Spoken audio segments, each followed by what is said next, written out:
de diciembre del año pasado, la Comisión Interamericana de Derechos Humanos visitó el Ecuador, recorrió distintas cárceles del país y allí evidenció la situación que se vive en los mal llamados centros de rehabilitación social.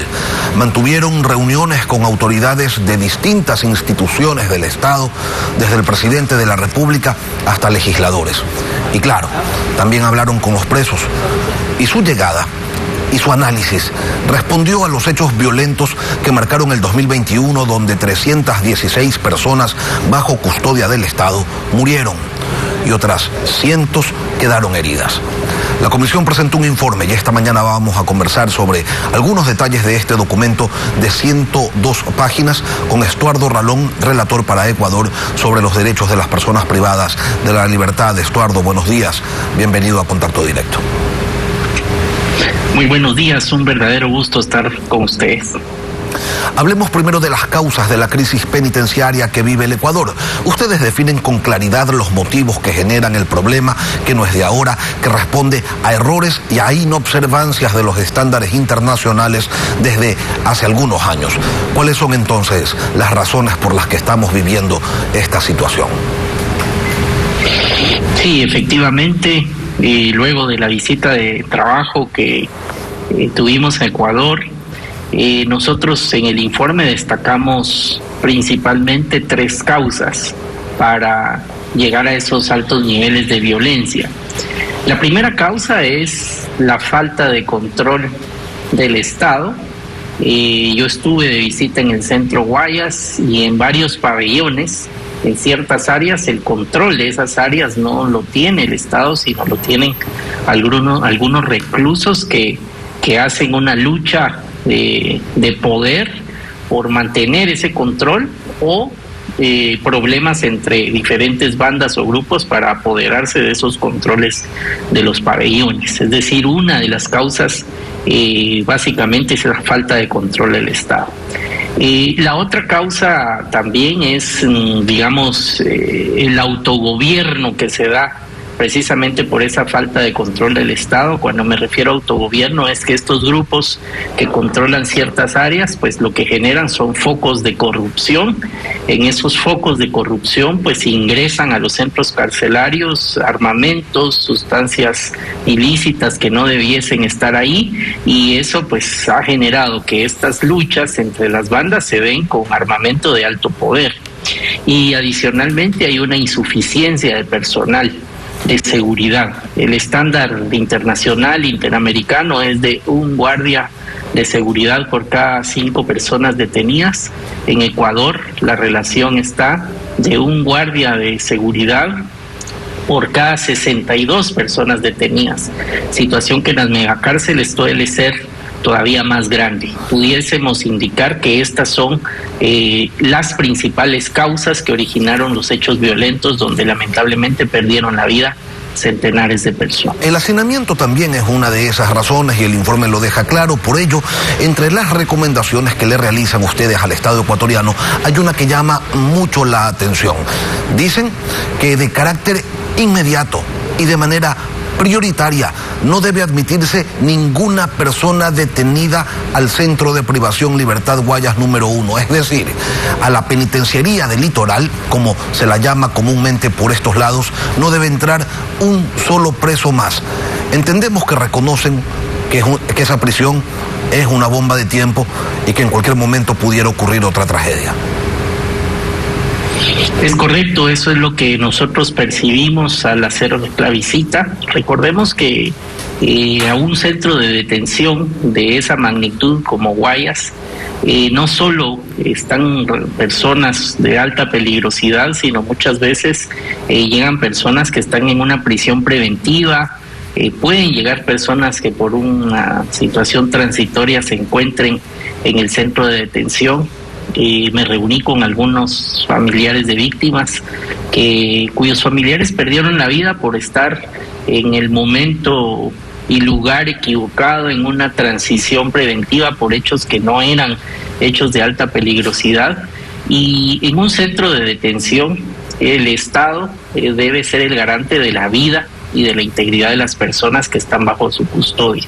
Y esas condiciones no las vemos en Guayas, por lo que esa recomendación, que es una recomendación bastante fuerte de no admitir ninguna persona más, es porque consideramos que no están aún las condiciones para asegurar la vida e integridad de las personas que puedan llegar al centro Guayas. Entonces ustedes recomiendan cambios estructurales, normativos y hasta de infraestructura, pero hay algo que se debe hacer primero.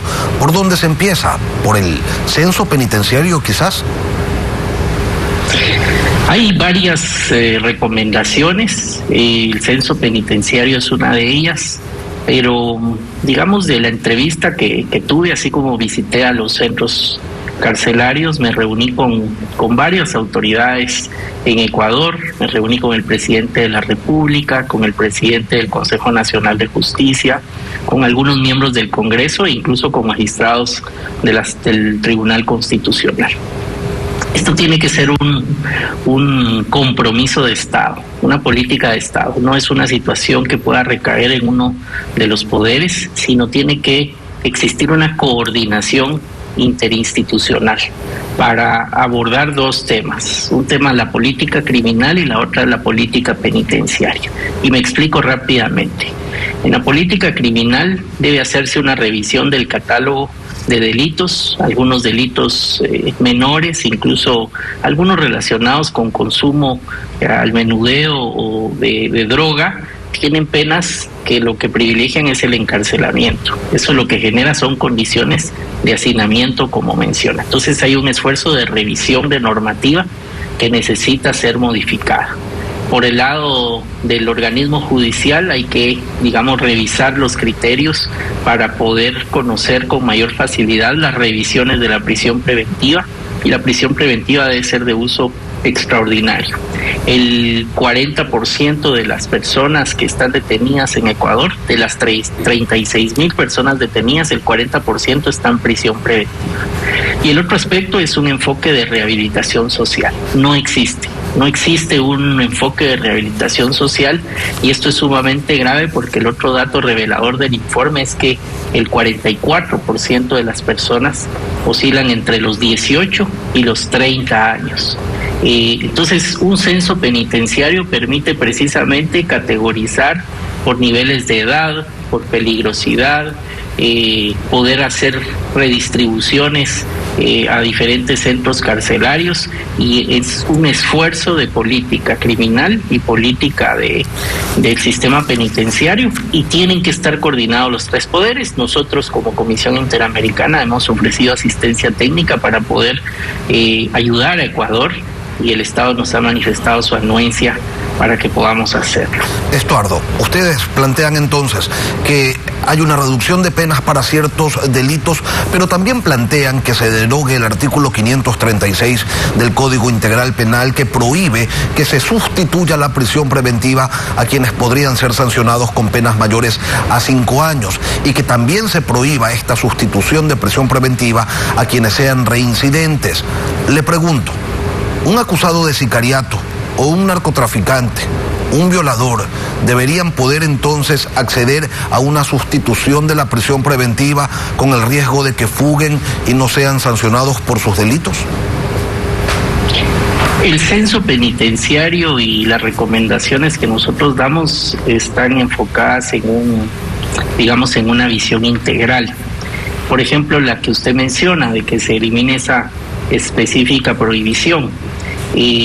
Hay que revisar el catálogo de delitos, porque hay delitos que, por ejemplo, pueden tener 6 años y no pueden ser sujetos de una revisión de estas medidas. Entonces no son los delitos del umbral más alto de los casos o de sicariato o de crimen transnacional. Nosotros no recomendamos un uso arbitrario o indiscriminado del indulto o de las medidas sustitutivas. Lo que indicamos es que debe hacerse un análisis del umbral de riesgo de peligrosidad, tener un enfoque de rehabilitación social y hacerlo de manera ordenada. Pero el día de hoy en Ecuador hay como distintos obstáculos que impiden precisamente realizar esa labor.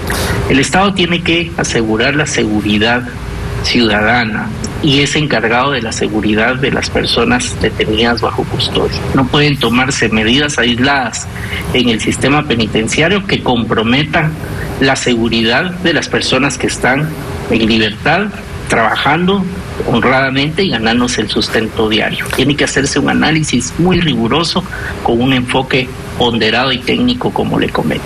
Estuardo, ¿tiene algún sentido que estén recluidos en un mismo espacio violadores, narcotraficantes, deudores de pensiones alimenticias, infractores de tránsito, estafadores, junto a sicarios y con ellos también carteristas? Y se lo pregunto porque en los últimos años se vendió en el país la idea de que lo que se necesitaba eran grandes, gigantescas cárceles, y entonces se construyó una en La Tacunga, se readecuó una en Cuenca y la de Guayaquil pues se la hizo más grande todavía de lo que ya era. ¿Esto es un error o cabe ciertas mejoras para solucionar el problema que se ha presentado, la crisis del sistema penitenciario? Nosotros consideramos que es un error y que el concepto de las megacárceles no cumple los estándares, son más difíciles de gestionar, se necesita mucho más presencia del Estado, es más difícil gestionar, digamos, todos los aspectos de higienización, de alimentación, y se dan estos fenómenos de que en el mismo perímetro usted tiene a personas de alta peligrosidad con personas que pueden estar por delitos menores o de manera transitoria. Yo visité en Guayas también el centro de detención de mujeres. En el centro de detención de mujeres está en el mismo perímetro y era una pared básicamente lo que dividía el centro de detención de mujeres de algunos de los pabellones donde sucedieron los grandes enfrentamientos con armamento y parte de estas muertes. Si esa pared hubiera cedido, si se hubiera abierto un agujero en esa pared, hubiésemos tenido una tragedia aún mayor. De hecho, en el informe nosotros recomendamos trasladar el centro de mujeres de Guayas a otro lugar, y situaciones como estas son aspectos que se dan, son errores que se dan precisamente por el concepto de las megacárceles. Solo Guayas 1 tiene 7.231 detenidos y, por ejemplo, Guayas 4 tiene 4.900 detenidos. Entonces, tener esos miles de personas sin un censo carcelario, sin presencia del Estado, con, digamos, los canales de seguridad comprometidos, algunos focos de corrupción por el autogobierno que se dan de estas bandas, es todo lo contrario a lo que hay que hacer en materia penitenciaria. Hablemos de la rehabilitación. El informe indica que 8 de cada 10 personas liberadas volverían a delinquir. 8 de cada 10. Y si rehabilitación no existe, entonces es casi una certeza que esto ocurra. ¿Cómo se lo aborda? ¿Cómo se lo supera? Sí, el tema de rehabilitación tiene que ser clave, digamos, es más importante invertir recursos por parte del Estado en un enfoque de rehabilitación que en una megacárcel. Por ejemplo, el 71% de las personas detenidas en Ecuador no tienen más que una educación básica, es decir, no han tenido oportunidades de estudio o de habilitar alguna capacidad de productividad. Entonces, si usted sale del centro de detención y no tiene capacidad de acceder a un empleo o no sabe manejar un oficio y no puede iniciar un emprendimiento, pues es muy probable que vuelva a estar en este ciclo, digamos, de los delitos. Entonces, el enfoque de rehabilitación tiene que ser fundamental porque, repito, la población carcelaria mayoritariamente es de 18 a 30 años, es una edad, digamos, de productividad, pero también se tiene que dar con la rehabilitación la posibilidad de que las personas aprendan un oficio, que aprendan a ganarse el sustento diario, que puedan al momento de salir ganarse honradamente pues el sustento todos los días. Finalmente, Estuardo, ¿debe el Estado reparar a las familias de las 316 personas a las que no pudo garantizar su vida mientras estaban en prisión y que murieron en esos enfrentamientos que se dieron el año pasado? Según los compromisos que Ecuador tiene en materia internacional de derechos humanos, debe dar una reparación integral a los familiares de las víctimas bajo los procedimientos internos. Es una obligación del Estado. Cuando esto no ocurre, cuando hay un obstáculo y no se puede acceder a esta reparación integral, pues las personas pueden ya en forma subsidiaria, después de haber agotado los recursos internos, acudir al sistema interamericano, primero a la Comisión Interamericana y luego a la Corte. Yo quisiera, por razones de tiempo, comentar algo adicional, y es que en este escenario tan dramático, tan difícil, percibimos de las altas autoridades, de los distintos poderes, una voluntad de querer hacer un esfuerzo extraordinario por abordar este problema de la crisis penitenciaria y el sistema penitenciario. Si no se hace, lo que puede ocurrir es la repetición de estos graves hechos de violencia. Queda claro. Estuardo Ralón, vicepresidente de la Comisión Interamericana de Derechos Humanos, relator sobre los derechos de las personas privadas de la libertad. Gracias por acompañarnos hoy aquí en Contacto Directo. A ustedes las gracias, un verdadero gusto.